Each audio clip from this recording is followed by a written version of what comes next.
Welcome to mega nine TV. ఈరోజు మనతో పాటు ప్రొఫెసర్ కోదండరామ్ గారు ఉన్నారు. గద్దర్ అవార్డ్స్కి సంబంధించి ఈరోజు వనజీవి రామయ్య స్క్రీనింగ్ అయితే ఇక్కడ జరగడం జరిగింది. అయితే ఆ సినిమాకి గాను అవార్డు కూడా రావడం జరిగింది. గద్దర్ అవార్డ్స్ పైన ఆయన ఏమనుకుంటున్నారో ఆయన మాటలో అడిగి తెలుసుకుందాం. సార్, గత సంవత్సరం పోల్చుకుంటే ఈ సంవత్సరం న్యాయం జరిగింది అని తెలంగాణ ప్రాంతానికి సంబంధించిన కథలు కావచ్చు, దీనికి సంబంధించిన స్టోరీస్ని వీటిని ఎక్కువగా ప్రాధాన్యత ఇచ్చారు అని చెప్తున్నారు.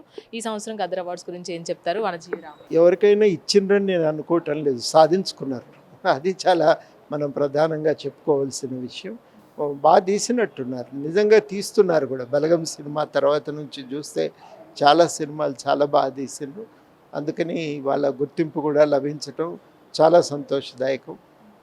వనజీవి రామయ్య సినిమా అయితే నేను చూసిన కదా, చాలా బాగా తీశారు. ఎంత అద్భుతంగా దాన్ని నిర్మించారు. అందులో కళాకారులు కూడా చాలా బాగా దాంట్లో నటించిండ్రు. చాలా ఒక సందేశాత్మకమైన సినిమా.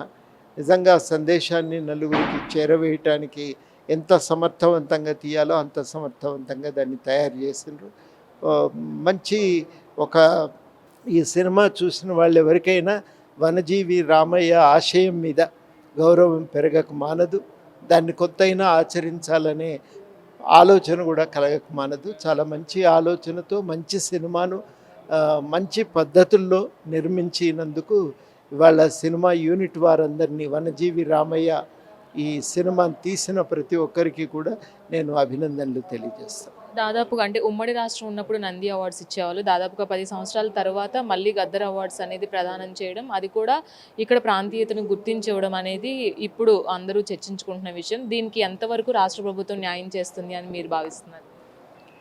ఒకళ్ళు ఎవరు న్యాయం చేస్తున్నారనగానే దయతలిచి ఇచ్చినట్టుగా అనిపిస్తున్నది. అట్లేం లేదు, వాళ్ళు కృషి చేసిండ్రు, అవార్డు వచ్చింది. అట్లా కృషి చేయగలిగే శక్తిని సంపాదించుకున్నారు. అది నా దృష్టిలో చాలా మంచి పరిణామం. మనం బలగం సినిమా చూసినాం కదా, ఎంత అద్భుతంగా నిర్మించగలరో అర్థమైంది. ఆ సినిమా ఎక్కడికక్కడ జనం వేసుకొని దాన్ని చూసిండ్రు. దర్శకులు ఎన్ని చెప్పినా, నిర్మాతలు ఎంత మొత్తుకున్నా ఎవరు వినలేదు. ఊళ్ళే స్క్రీన్లు కట్టుకున్నారు, వాళ్ళే సినిమాలు వేసుకున్నారు, చూసిండ్రు, ఆనందించిండ్రు, అందులో లీనమైపోయిండ్రు. అట్లా సినిమాను తీయగలుగుతారు. తెలంగాణలో కూడా అవకాశాలు దొరకలేదు, తెలంగాణ రావటం వాళ్ళకు కూడా ఒక అవకాశం దొరుకుతున్నది. ఈ అవకాశాలు ఇంకా విస్తృతం కావాలని కోరుతున్నాను. మరుగున పడిపోయిన కళాకారులు కావచ్చు, ఉద్యమకారులు కావచ్చు, వీళ్ళందరినీ కూడా ఏ విధంగా బయటకు తీసుకొస్తే బాగుంటుంది, దానికి ఒక మార్గం ఏ విధంగా ఉంటే బాగుంటుందని మీరు భావిస్తారు? అవకాశాలు దొరకాలి, అదే కీలకం. ఇక్కడ కూడా స్టూడియో నిర్మాణానికి అవకాశం ఇవ్వాలి. అదేవిధంగా ఇక్కడ నిర్మించే సినిమాలకు ఆర్థిక సహాయం రావాలి, ప్రదర్శనకు అవకాశాలు దొరకాలి.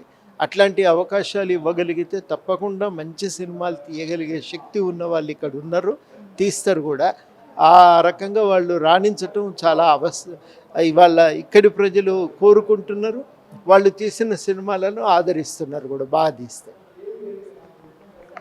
సో మరుగున పడిపోతున్న కళాకారులు కావచ్చు, అలాగే ఉద్యమకారులు కావచ్చు, వీళ్ళందరూ కూడా ఇక్కడ తెలంగాణ రాష్ట్రంలో ఉన్నటువంటి ప్రతి ఒక్కరూ కూడా ప్రాంతీయతకి సంబంధించి కథలు కావచ్చు, ఈ నేపథ్యంలోకి సంబంధించిన స్టోరీలు ఇవన్నీ కూడా ముందుకు తీసుకురావడానికి ఎంతో అవకాశం ఉంటుంది.